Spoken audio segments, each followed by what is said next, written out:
Bismillahirrahmanirrahim. Assalamualaikum warahmatullahi wabarakatuh.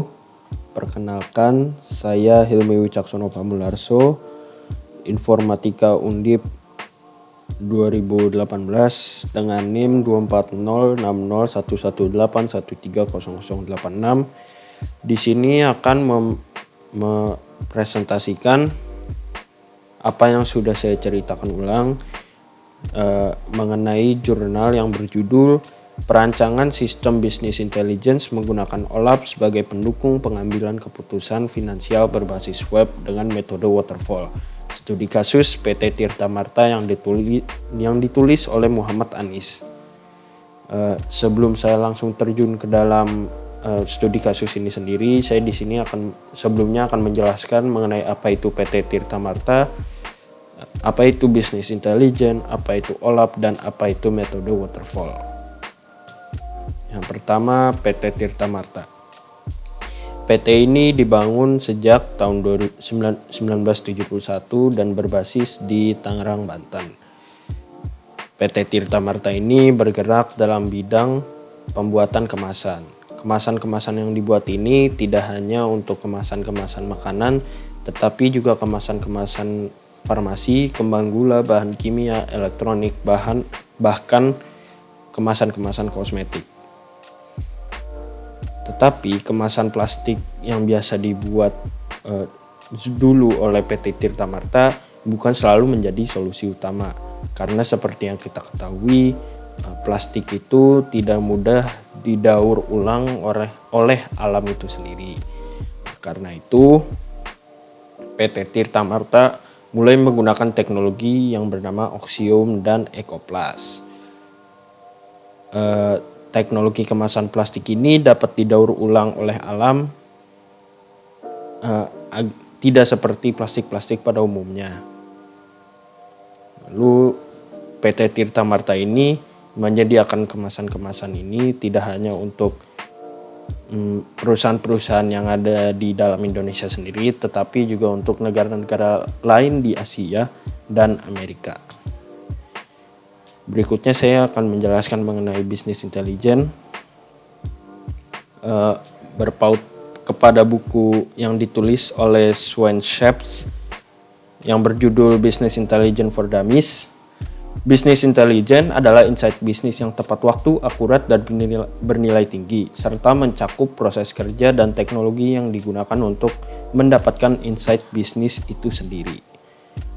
Business Intelligence merupakan kegiatan, tools, atau proses yang digunakan untuk mendapatkan informasi terbaik guna membantu dalam proses pengambilan keputusan. Maksudnya tuh apa sih? Pada intinya, Business Intelligence itu kegiatan-kegiatan atau tools guna membantu dalam pengambilan keputusan, dalam membantu untuk bisnis itu bisa bekerja lebih baik dan lebih cepat lagi, begitu.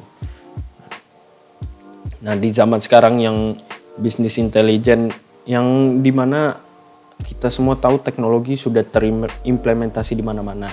Di generasi Z inilah, business intelligence biasa dihubungkan dengan teknologi untuk mempercepat proses pengambilan keputusan. Pada contohnya, yaitu customer service yang disediakan oleh Gojek, dan layanan telepon, atau yang agak kuno itu layanan telepon yang disediakan oleh PLN. Lalu OLAP. OLAP ini adalah software yang dirancang untuk memungkinkan pengguna menavigasi, mengambil, dan menyajikan data bisnis. OLAP memberikan kemampuan kepada sistem intelijen bisnis untuk mengagregasi data yang merangkum data-data yang sudah ada. OLAP menggunakan tabel multidimensional dibanding tabel relasional. Nah, seperti yang kita tahu, kalau tabel relasional itu tabel-tabel SQL atau SQL yang seperti biasa. Tapi kalau OLAP itu makanya menggunakan multidimensional. Jadi tidak hanya satu dimensi, tetapi banyak dimensinya.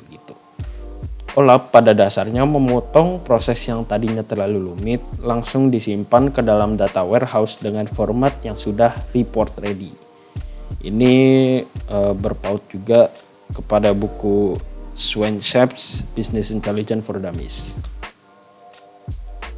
Kemudian metode waterfall. Waterfall itu apa sih? Nah, arti harfiahnya waterfall adalah air terjun ya. Berpaut kepada buku Ian Sommerville yang berjudul Software Engineering 10th Edition. Waterfall ini ya kita bayangkan saja seperti air terjun.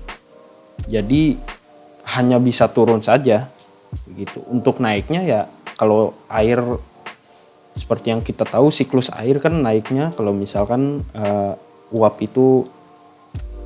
air itu menguap menjadi hujan. Berkumpul menjadi awan gitu. Nah, ini juga sebenarnya bisa naik lagi tetapi agak sulit begitu. Waterfall model merupakan contoh dari proses plan driven development. Driven development ini pada intinya merancang schedule dan rencana semua proses aktivitas terlebih dahulu baru bisa memulai software development-nya. Di sini ada beberapa poin penting, yaitu ada requirement definition, system and software design, implementation and unit testing, integration and system testing, operation and maintenance. Semua ini dimulai dari yang paling low level dahulu, yaitu requirement definition. Requirement definition itu seperti konsultasi antara user dan designer. Usernya di sini adalah klien. Misalkan kita itu sebagai software house ya, usernya itu adalah klien, apa yang klien mau, dan desainernya itu adalah programmernya. Lalu kemudian dari requirement and definition ini kita dapatkan constriction dan goals yang ingin dicapai dari yang sudah dikonsultasikan itu. Kemudian masuk ke tahap system and software design. Output dari system and software design ini adalah keseluruhan dari arsitektur sistem itu sendiri. Bagaimana cara kerjanya, bagaimana satu komponen bisa berkomunikasi dengan komponen-komponen yang lain, begitu. Lalu tahap berikutnya implementation and unit testing. Ini gunanya memverifikasi apakah masing-masing unit bekerja sesuai spesifikasinya. Nah, maksud unit ini bisa luas ya, bisa saja kalau kita menggunakan object oriented programming itu kelas atau mungkin fungsi begitu. Lalu kemudian ada integration and system testing. Nah, ini lebih high levelnya lagi dibanding implementation and unit testing, yaitu dari per kelas itu berjalannya bagaimana. Nah, terintegrasi begitu. Lalu terakhir operation and maintenance. Nah, disebutkan oleh Ian Sommerville, operation and maintenance ini memiliki proses life cycle yang paling lama. Sistem-sistem yang sudah dibentuk sebelumnya dari tahap-tahap sebelumnya itu diinstal dan digunakan secara real time. Nah, apa sih hubungannya waterfall ini dengan PT Tirta Marta yang jurnal yang saya rangkum ini? Metodologi waterfall dipilih karena dapat melakukan perancangan sistem bisnis intelligence dengan cara yang cocok agar setiap proses perancangan selesai dengan sempurna dan tidak mengganggu proses lainnya, sehingga penggunaan sistem bisnis intelligence di PT Tirta Marta bisa berjalan dengan efektif. Nah, di bagian pembahasannya Pak Muhammad Anis ini menjelaskan mengenai proses pembangunan web portal. Yang pertama itu membangun aplikasi integration service melalui SQL Server. SQL Server ini aplikasi yang disediakan oleh Microsoft gratis. Nah, di dalam SQL Server ini disediakan integration service. Hal ini dilakukan guna untuk menjalankan proses OLAP nantinya.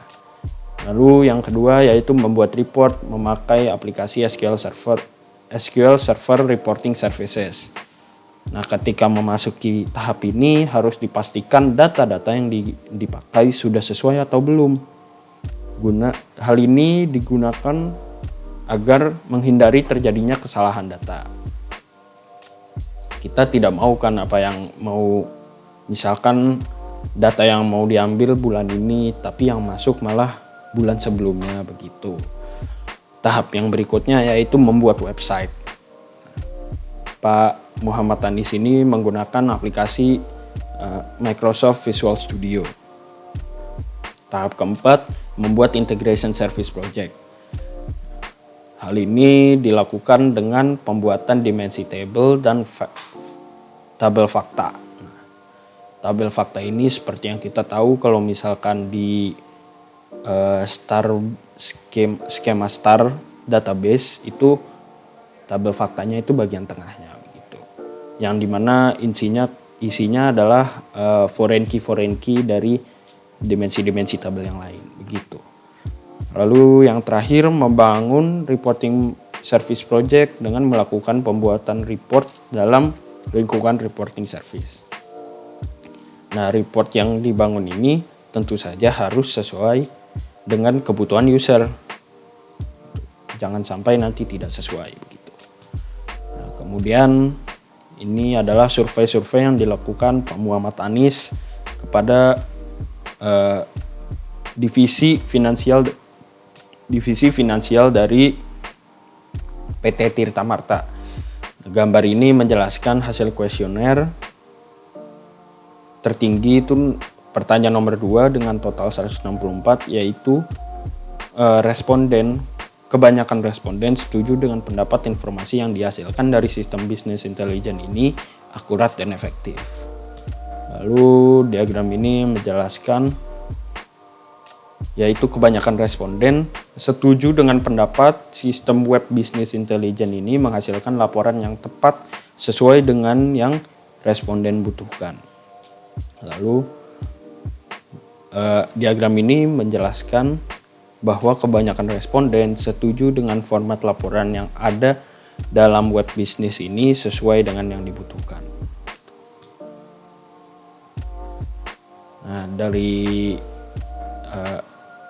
yang saya presentasi ini kesimpulannya adalah rancangan yang telah dibuat oleh Pak Muhammad Anis ini, business intelligence-nya telah diimplementasikan dan telah memenuhi kebanyakan user dari divisi finansial PT Tirta Marta.